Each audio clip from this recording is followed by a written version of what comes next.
From the New York Institute for the Humanities, I'm Melanie Rehak. Margo Jefferson, winner of a Pulitzer Prize for Criticism, has been a cultural, theater, and book critic for Newsweek and the New York Times, and has published her work in many other places, including Vogue, New York Magazine, Harper's, and The Nation. She teaches writing at Columbia University and is also the author of 2 books, On Michael Jackson and Negroland, a memoir that won the National Book Critics Circle Award. Margo, thanks for joining me today.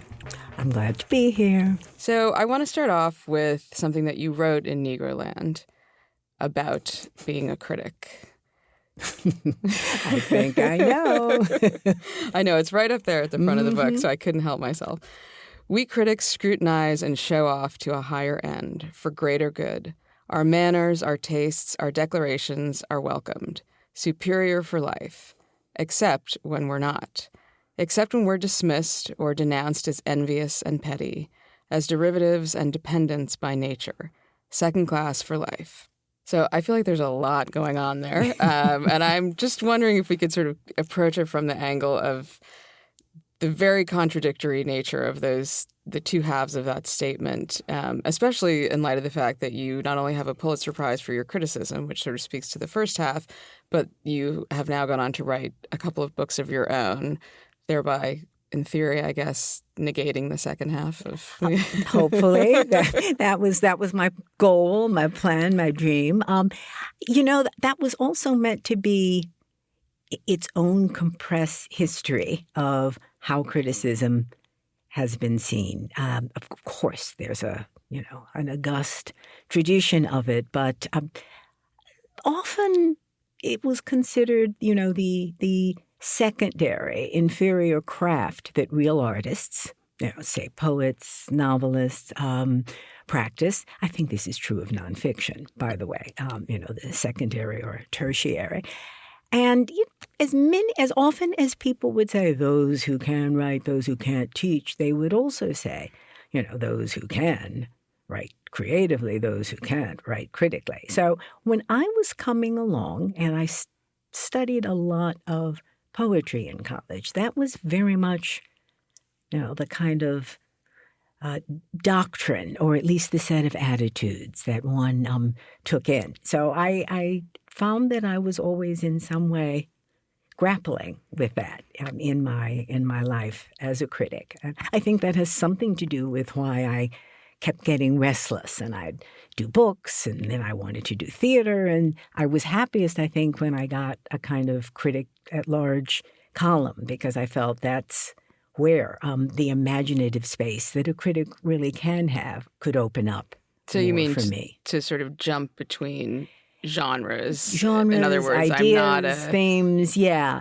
and work just technically with different kinds of transitions. I spent most of my life in the world of newspapers. It's also true of plenty of magazines. There are certain forms and formulas determined sometimes by length of the piece, sometimes by how much time you have to work on it. Different publications prefer different kinds of leads, even.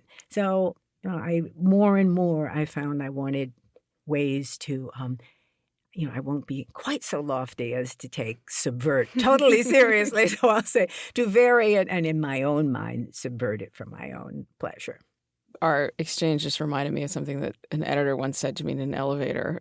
This was a long time ago, about 20 years ago, and I was already writing poetry. And I said, I really want to write criticism. And he said, why would you want to do that? You're like the flamingo, and we're just the onlookers at the zoo. And I thought, it's interesting, right? And then I went on to write criticism anyway. So. Well, you did both. That's right. An editor once said to me, I was not a fast writer, even though I worked for a newspaper. And he said, it's all going to be at the bottom of someone's parakeet cage. And I thought, It's like the depressing bird theme of... Yes, exactly. So language, which obviously is a big part of it for any critic, but I have spent some time with your work recently, and I noticed that you particularly focused in on it and its power to shape the world and its limitations, and I'm sure that has lots to do with your particular path through the world. But I wanted to hear from you a little about what you think the language of the critic is. And maybe that's in relation to what we were talking about before, the sort of language of the creative process versus the language of the critical process of creating taxonomies or whatever, however you want to think of it. Sort of what that language is and where does it come from. I would say, in particular to you, but sort of more generally also. I'd be curious to hear what you think about that. One of the things that's been more and more interesting to me is examining, whether it's in a piece of mine or just on my own, what the usual tools and tactics and strategies of critical language are. And the analytic, as you say, the creating of the taxonomy, even the those critics who can render sound and visual portraits, who are real impressionists and painters of language. But how those come together is extremely interesting, and I'm always thinking about that and always reading critics I admire, but also poets and fiction writers I admire, so that I can think about what might be adapted or what tone suits or doesn't suit. The question of what language you use to establish or acquire critical authority is also one that's obsessed me. And I think that does have something to do with coming into criticism from worlds/identities that were not traditionally assumed to possess that kind of authority. I was an African American. I was a young woman. Yeah. So was I going to some extent, one imitated the language of authority. Right. And then it became more and more, or at the same time, it became more and more urgent, it seemed to me, to find other ways. This was helped by the fact that a number of very interesting writers were, at that point, doing this kind of challenging criticism. One was reading. I was reading. What is this critical one? I've suddenly got. I was reading Adrienne Rich, Audre Lorde, Alice Walker. At the same time that I was still reading Shaw or Oscar Wilde, Ralph Ellison, Mary McCarthy, and you borrow. I liked to think of it as, and I think this came from a little period in my impressionable youth when I really wanted to act. I started to think of it as a kind of repertory, right, company of different roles that you could take on and play, and that would serve the material. I've got a friend who teaches theater, and he gave me a wonderful John Gielgud quote, which is, "Style is knowing what play you're in." And style is knowing what your critical text is and what your relationship to it is. And that could be anything from, I'm on with this, to, oh, my God, I am so ambivalent. This is bringing up material that I really don't. It's kind of beyond my rational capacity. So how do I find a language of questioning, of uncertainty that is still coherent? So what's the relationship? You're just making me think about how, of course, the critics and the writers that we tend to gravitate towards have what we think of as a voice. I'm reading this person. So how does that interact with what you're talking about, which is this constant need for evolution depending on what you're writing about? And maybe that's less pressing for someone who, unlike you, doesn't switch between genres. Well, I think what's that relationship? Again, I think it's I think all writers, whatever you're doing, we work to develop a tactical sense of what we can learn and adapt from other writers, don't you think? Yeah, and I do. I think that is basically what it is. I will use both reading, let's say now for our purposes, reading of other critics, as well as certain kinds of music to help what I think is the mode I need to be approaching for a piece of criticism that I'm going to write. And, I might say to myself, not that today. That tone is not going to serve you, or try it out, but go somewhere else. So are you, just to be clear, are you actually talking about listening to particular Kinds of music while you write? Like, yes. I'm writing about... I am, certainly before.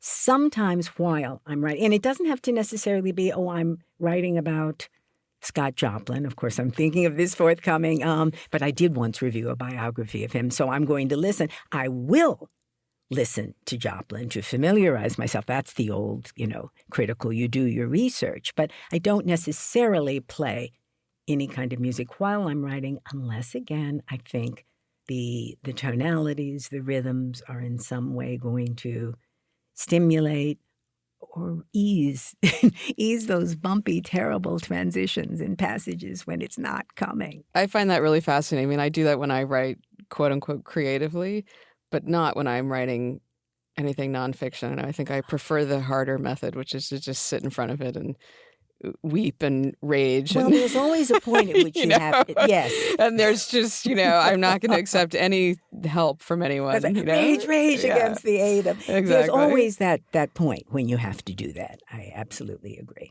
Okay, I want to get back to something that we were talking about several questions ago, which was your life, which began as a critic in the 70s, which was obviously such a different time for a young woman of any race to enter newspapers and criticism.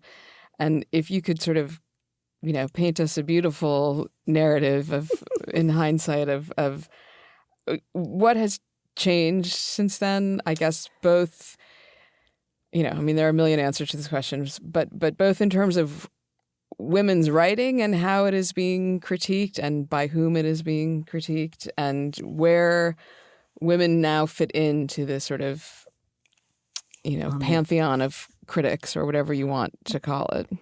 Well, there's more than one pantheon.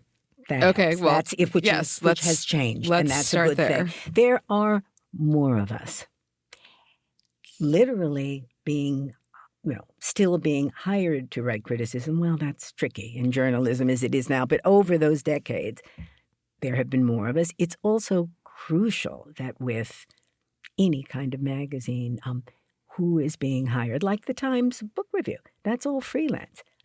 Who is being hired to write the freelance pieces, and what are ugly fact, what are the percentages? When do they go down? When do they go up? My graduate students, the women, keep records of this regularly. There are other organizations that do too. There are women in theater organizations that do that, so that you can measure the advances, the pullbacks, the going forward, because it really does matter. What kinds of books or what kinds of theater, what kinds of music, what kinds of pieces are being written about, what kinds of works, and what kinds of, I shouldn't say cliches, but to some extent, what kinds of categories are constantly being shaped that in some way or another for women writers. And now I'm speaking of the writers who are being reviewed. What kinds of categories are being shaped and determined that in some way are constricting or patronizing? Chick lit is an obvious example, but following on that, this fairly recent kind of rueful sneering at the essay as a form that's so many women. Rueful sneering, I feel. You know what I mean. Yes, I do. And I now see an entire book of essays entitled Rueful Sneering. That's right. I wish I didn't have to say that women were being, a little careless and cheesy with the essay form. I admire the fact that they're using it, but I do have to say it. That's that kind of tone. Identity politics with women, with any other non-male, non-white group, that always, how that becomes a kind of ruler that is held up against the work, usually in a critical way. That's what I mean. Questions of look, I'm always interested in questions of the intricacies, the relations between the aesthetic and the political. But there is also a kind of flat-footed way of pitting them against each other, dividing them, that, again, women writers, I think, are particularly vulnerable to. So on balance, does it seem, I don't want to say better or worse, but more there are more possibilities. There's more variety. There are simply more women producing first-rate work that is being noticed. Mm-hmm. And I think probably, I don't have statistics on that. Would it also be because more really quality women writers are getting published by bigger companies sometimes who are going to advertise them? I'm not sure. Or getting contracts for subjects, let's say a woman writer writing a biography of a hitherto forgotten or belittled woman writer. I think there is more of this kind of work coming out and being attended to, but we have to stay vigilant. Yeah, that's for sure. Yeah. You could tell me more about what goes on in food writing and probably in poetry. Yeah, I mean, I think in both of those categories, for lack of a better word, too, there's what you're talking about. There's this incredible fracturing, which both allows for much more, but creates a sort of din that is hard to cut through. Yes. Sometimes I find it sort of bewildering. No, I think that's exactly right. So I want to turn, although this is we turn from the bewildering. I know, yes. Exactly. Well, I don't know that what I'm about to say is any less bewildering, but I'm going to throw it out at you anyway. I want to go back to Negroland for a minute, and this moment in the book when you tell a story about yourself as a young girl at summer camp, maybe 5 or 6? A little older, I think 7 or 8. You mean with Ronnie? Yes. And you were asked by a counselor to come to the aid of this boy, Ronnie, who's the third. Oh, the third. The third Black camper, but he has arrived a little late. Right. The other camper, who is a family friend, and I have already settled in. Right. So he's new to the scene and he's having a little trouble fitting in, and the counselor takes you aside and says, Margo, could you help out Ronnie? And you write this thing that I love. It's such a great kid sentiment. You write, I hate it when I'm supposed to be having fun and race singles me out for special chores and duties. So completely understandable, right? But then somehow I made this connection in my mind with something that happens much later in the book when you're in high school, and you have this kind of electrifying moment when your English class is assigned Notes of a Native Son, and you can't believe it. It's this incredible thing, and you're home reading the book by yourself, and you think, what do my white friends think as they read? What will we say in class tomorrow? And what measure of engaged detachment will I bring to our discussion? And it just felt to me like this incredible 180, right? You go, and obviously you've grown up considerably during the time period between these two events, but you go from being this child who does not want to be singled out for, as you say, special chores and duties because of race, to being someone who is keenly aware, I have special chores and duties. But I have special chores and duties in terms of Baldwin associated with power and privilege. Baldwin is being taught to us because, he is a thrillingly potent writer who is being read all over the country, and he has entered the canon of private high school, essays where he's right beside George Orwell, E.M. Forster. So that singled me out for privileged specialness racially. That gave me a certain racial edge, if you will, that having to come to the aid of a young camper whom I knew everyone was patronizing, though they were being scrupulously polite, and this is crucial too, I must confess this, whom a part of me was also patronizing. Vast difference. And I ended up there being somewhat ashamed of myself, because I didn't want to help. And I thought at that point, he was more working class than I was. Right. None of that is material you take home, Yeah. and congratulate yourself for, so the chores involve looking bad to yourself too. Yes. Very different by the time we got to Baldwin. In that same chapter, my reaction to having to navigate my way through the Huckleberry Finn class is very different because there was no advantage I could claim there.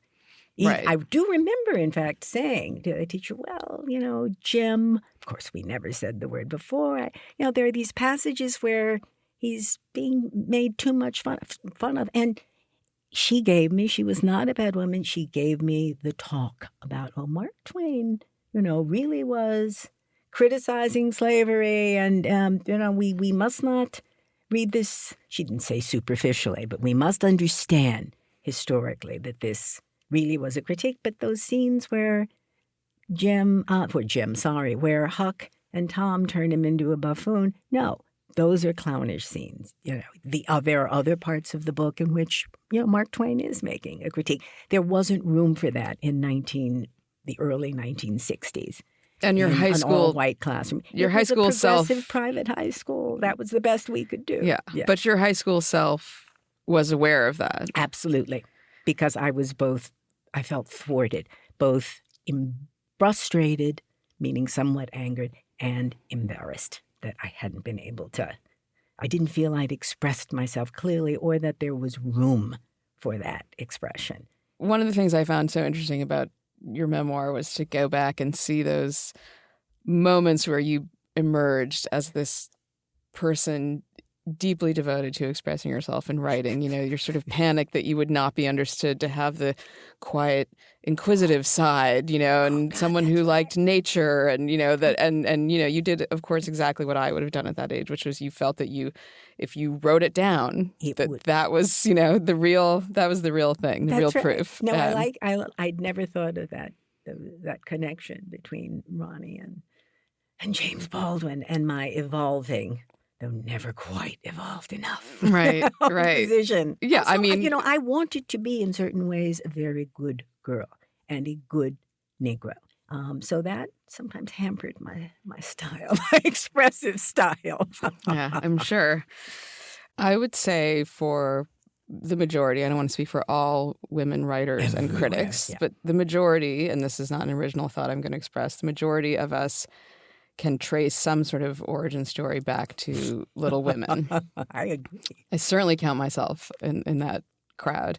And those trails tend to lead back always, of course, to Joe, the writer, the tomboy, the sort of slightly obstreperous one. Exactly. So I was very fascinated to learn that not only did you not pick Joe ever, which is sort of interesting, but that you initially, as a child, identified with Beth. Interesting choice. Identifying with Beth and wanting to be a cheerleader as much as I did in high school are the two perpetually shameful. I don't think there should be shame in identifying with Beth, but it's just kind of an interesting choice, although I do realize as a person with an older sister that the pressure of the older sister can be an intense thing, even in a literary realm. Or in a cinematic realm. Yes. Which sister grabbed which heroine in which movie. Yes. Yes. Now, we just spoke about, or I just spoke about that part of me that really did want in some way to be perfectly good.